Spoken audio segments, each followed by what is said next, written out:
She felt safer watching life than stepping into it. From her rusty metal perch, 4 stories above the bustling New York street, Maya had a perfect view, not just of the city, but of the countless tiny lives unfolding below. She knew them all, in a way. The old man who walked his terrier at precisely 7:15 every morning.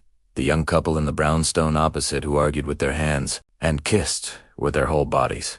The street musician whose melodies changed with the seasons. They were her stories, her daily soap opera, and she was the silent, unseen audience. Her fire escape was her kingdom, a small, weathered throne for a queen who ruled over a world she never touched. During the summer, the sun-warmed metal was a comfort. In winter, she'd wrap herself in a thick quilt, a steaming mug of tea warming her hands, the cold air sharp against her cheeks. The city was a living, breathing thing, and from up here, she could feel its pulse without getting swept away by the current. Her apartment was just behind the window, filled with books she'd read and sketches she'd drawn of the people below. It was a cozy, quiet world, a fortress against the unpredictable chaos of interaction. Down there, life was messy. It was loud, demanding, and full of potential for hurt. Down there, you had to speak, to act, to risk. Up here, she was just an observer.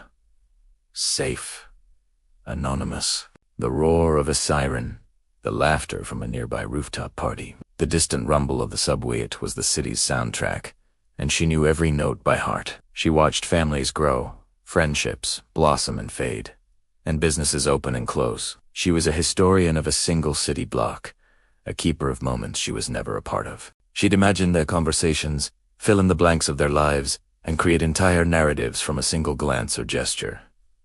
One Tuesday afternoon, a new character appeared, a man with a worn guitar case and eyes that seemed to scan the buildings, not just the street. He didn't just pass through. Stop. He sat on the stoop of the building directly across from hers, pulled out his guitar, and began to play. His music wasn't like the usual street performers' tunes. It was softer, more intricate, a story in every chord. And then he did something no one else ever did. He looked up, not a casual glance, but a direct, searching gaze. His eyes swept across the windows, the ledges, the fire escapes. Maya instinctively shrank back, her heart pounding. It felt like a spotlight had found her in her dark, safe theater. He came back the next day, and the day after that. He'd play for an hour, his melodies weaving through the usual city sounds. And every single day, at some point, he would look up. Maya started to feel a strange mix of fear and curiosity. It was as if he knew someone was there, watching.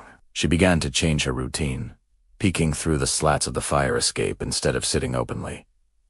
But the music drew her in. It spoke a language she understood, a language of quiet observation and deep feeling. It was lonely music, but it was hopeful, too. One afternoon, as he was packing up his guitar, he looked up and their eyes met. Just for a second, a jolt went through Maya. She didn't pull back this time. He didn't smile or wave.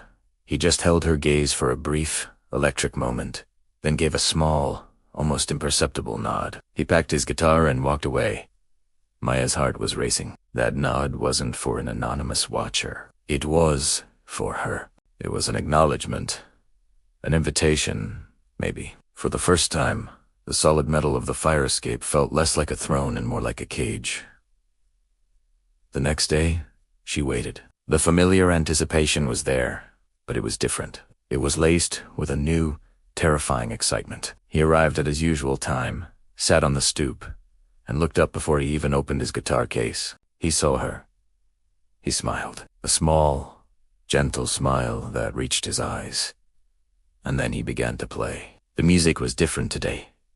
It was brighter, more direct. It felt less like a story about the world and more like a conversation. A conversation aimed right at her, 4 stories up. Maya found herself smiling back, a real, genuine smile she hadn't felt in years. She spent the whole day in a daze.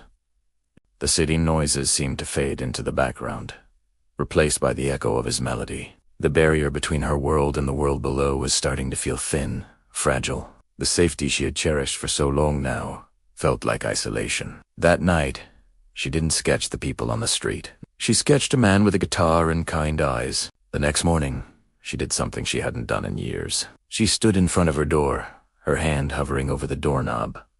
She thought about the noise, the crowds, the risk. Then she thought about his smile. Taking a deep breath, she turned the knob.